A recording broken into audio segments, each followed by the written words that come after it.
So, you want to own a boat storage facility. Buy some land, put up a few metal buildings or a rack system, and rent out space to boat owners who don't have room in their own driveway. That's the picture in your head. Easy passive income. Boats just sit there, no tenants complaining about a leaky faucet, no staff to manage a kitchen or a front desk. Here's the problem.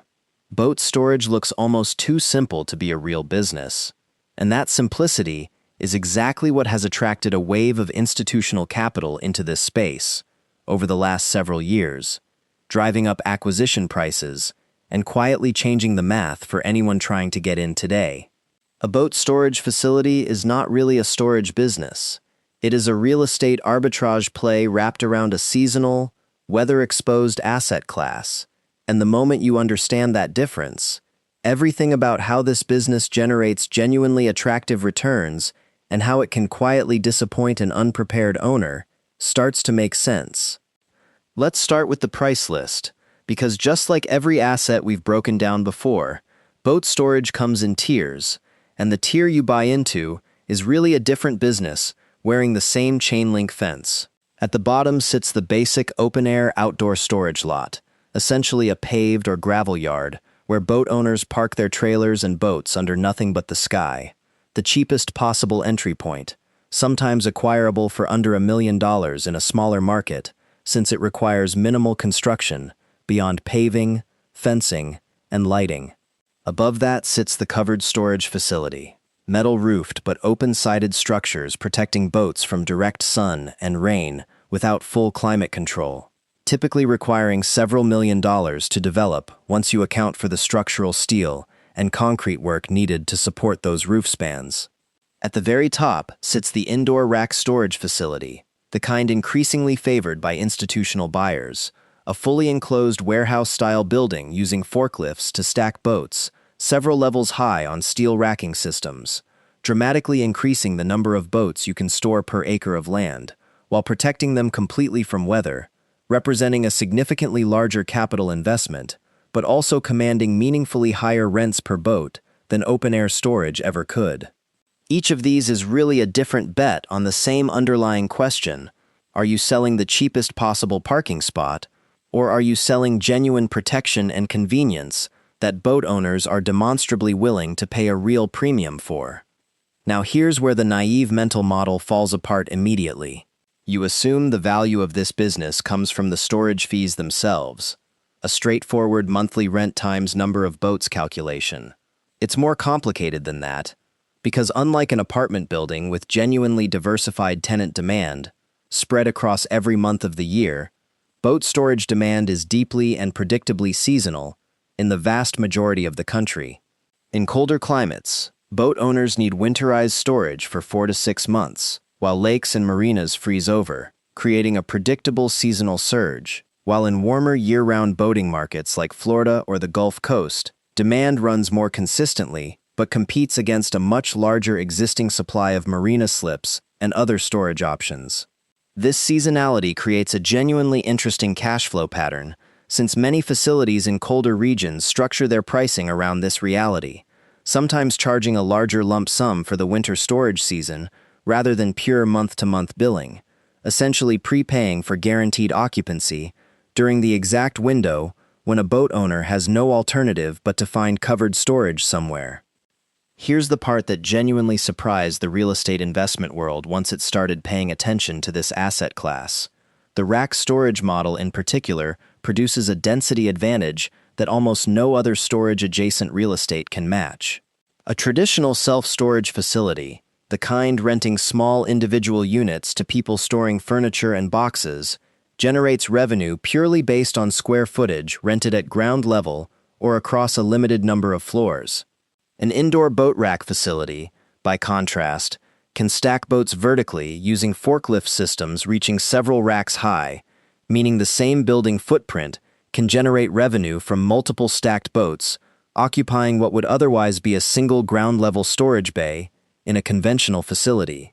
This vertical density is precisely why institutional buyers, private equity funds, and increasingly the same REITs that dominate traditional self-storage have moved aggressively into this space. recognizing that indoor boat and RV storage can generate revenue per square foot that rivals or exceeds traditional self-storage economics, while facing dramatically less competition since far fewer operators have historically understood or built at this scale. Now let's talk about what it actually costs to run one of these facilities day to day, because the operational overhead here is genuinely lighter than almost any other real estate asset we've covered, and that's precisely the appeal driving so much capital into the sector.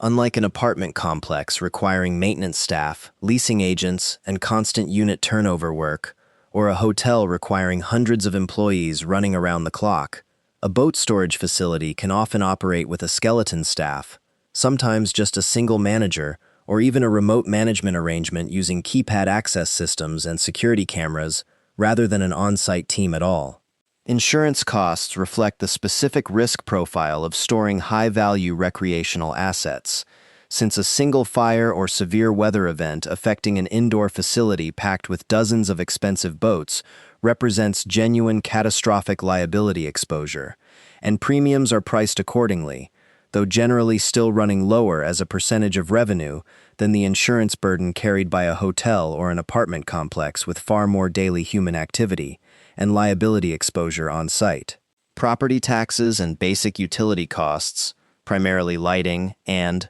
for indoor climate-controlled facilities, HVAC to prevent condensation damage to stored boats, round out the majority of ongoing operating expenses, and altogether this creates an operating expense ratio that tends to run meaningfully lower than almost any other commercial real estate category we've examined, frequently allowing boat storage operators to retain a dramatically larger share of gross revenue as actual net operating income compared to a hotel or an apartment building carrying far heavier staffing and maintenance burdens. This is exactly why cap rates in this niche have compressed significantly as institutional money has discovered it, mirroring almost precisely what happened in industrial warehouse real estate once e-commerce demand made that asset class fashionable, meaning the extraordinary returns available to early independent operators who built facilities before this space attracted serious competition are becoming harder to replicate for new entrants, paying today's higher acquisition prices for either raw land or existing facilities. The land itself deserves specific attention here, because location requirements for boat storage differ meaningfully from almost every other real estate asset class we've covered, since proximity to water, specifically proximity to lakes, marinas, and boat ramps, matters enormously in a way that proximity to a highway interchange or a dense population center matters for a warehouse or a gym. A facility built too far from actual boating access points struggles to attract customers regardless of how competitively priced or well-built it is, since boat owners overwhelmingly prefer storage within a short, convenient drive of wherever they actually launch and use their boats, creating genuine geographic constraints on where this business can realistically be sited and operated successfully. The case studies in this industry tend to fall into two categories, worth understanding before anyone commits capital to a piece of land near a lake.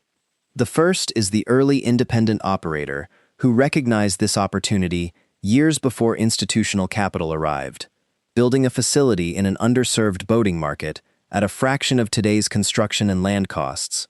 and who has subsequently benefited enormously from both the operational simplicity of the business and the dramatic increase in facility valuations as larger players entered the space and drove up what similar facilities are now worth, essentially riding the exact same institutional discovery wave that transformed traditional self-storage from a sleepy niche business into a mainstream REIT-dominated asset class decades earlier. The second is the newer entrant who correctly identified the attractive underlying economics of this business, but underestimated the seasonality risk in a market with genuinely limited boating season length, building a large facility calibrated for peak season demand that then sits significantly underutilized for a meaningful stretch of the year,